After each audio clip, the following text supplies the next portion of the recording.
سمجھیے.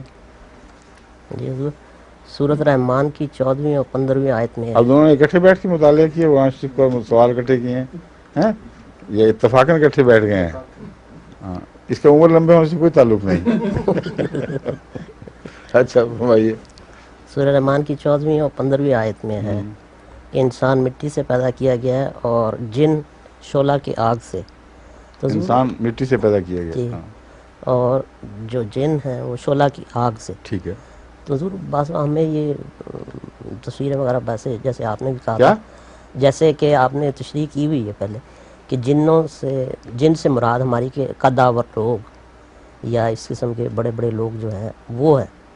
نہیں، میں نے ایک تشریح تو نہیں کی ہوئی، میں نے تو قرآن کریم میں جتنی جگہ جن کے ذکر آئے ہوئے ہیں ان کے حوالے سے الگ الگ تشریح کی ہوئی ہے جی جو عربی کے لحاظ سے ٹھیک بیٹھتی ہے جی اور موقع محل کے مطابق ہے. جی جن کی ایک تشریح میں نے بیکٹیریا بھی کی ہے، جی کیونکہ حضرت امام راغب نے جن کی تعریف ایک بڑی ایسی سائنٹیفک کی ہے کہ جو ان ایڈڈ آئی سے، ننگی آنکھ سے جو چیز دکھائی نہ دے سکے، اور سائنٹیفک اسلام میں کہتے ہیں ان ایڈڈ آئی، جس کے ساتھ خوردبین یا دوربین نہ لگائی جائے، محض انسانی آنکھ سے جو چیز دکھائی نہ دے مگر موجود ہو اس کو جن کہتے ہیں.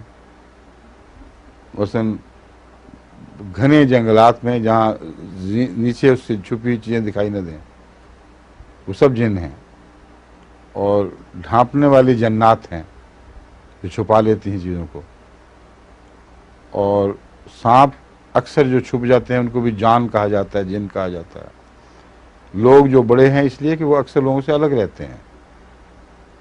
تو عام آنکھ سے جو روزمرہ کے طور پر چیزیں دکھائی نہ دیں ان سب کے لیے لفظ جن استعمال ہوتا ہے. حضرت صلی اللہ علیہ وآلہ وسلم نے ایک موقع پر فرمایا کہ ہڈیوں سے استنجا نہ کرو کیونکہ یہ جنوں کی خوراک ہے. اب کوئی چیز بھی ایسی دکھائی نہیں دیتی تھی جو ہڈیوں سے چمٹی ہو اس وقت، اور رسول اللہ صلی اللہ علیہ وسلم فرماتے ہیں جنوں کی خوراک ہے.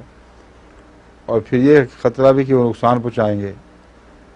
تو جب بیکٹیریا دریافت ہوئی تو اب پتہ چلا کہ ہڈیاں جو راٹ کر رہی ہیں ان کے بیکٹیریا بیٹھے ہوتے ہیں، اور اگر ان سے استنجا کیا جائے تو ننگی اندر کی جو جھلیاں ہیں ان تک اگر وہ پہنچ جائے تو کئی خطرناک بیماریاں لگ سکتی ہیں. تو رسول اللہ صلی اللہ علیہ وسلم نے تو جن کی تعریف میں خود بیکٹیریا کو داخل کر لیا. ٹھیک ہے کہ نہیں؟ جی اب بیکٹیریا کے متعلق سائنسدان یہ کہتے ہیں کہ ان کی تخلیق کا آغاز انسان سے پہلے ہوا تھا. انسانی تخلیق سے مراد وہ زندگی کی قسمیں جن کے آخر پر انسان پیدا ہوا ہے، اور اس سے پہلے نباتات ہوں یا حیوانات ہوں.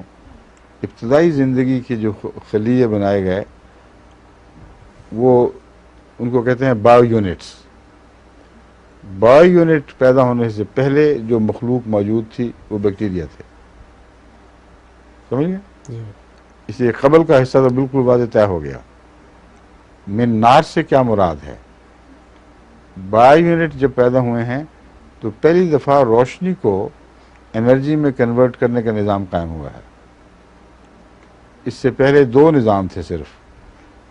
ایک تھا فرمنٹیشن کے ذریعے وہ انرجی حاصل کی جائے، یعنی فرمنٹیشن سے مراد ہے جب مثلا کسی جگہ آپ خمیر لگائیں تو اٹھ جاتا ہے نا خمیر، اس سے گرمی پیدا ہوتی ہے. جی تو چیزیں جو گلتی سڑتی ہیں، جانور گلتے سڑتے ہیں ان سے بھی خمیر اٹھتا ہے، ان سے بھی گرمی پیدا ہوتی ہے. تو وہ بھی انسان سے پہلے سمندر میں یہ نظام تھا کہ فرمنٹیشن کے ذریعے زندگی کو گرمی پہنچائی جاتی تھی. وہ گرمی جذب کر کے تو اپنے اندر توانائی میں تبدیل، اندرونی توانائی اور پھر اس کی بدن کی تعمیر میں اس کو وہ منتقل کر لیتی تھی زندگی. اور اس سے پہلے کا جو دور ہے اس دور میں سائنسدان کہتے ہیں کہ جو چیزیں پیدا ہوئی ہیں وہ براہ راست گرمی سے طاقت لیتی تھیں، اور ان میں ایک بیکٹیریا اس قسم کے ہیں جن کا نام ہی انہوں نے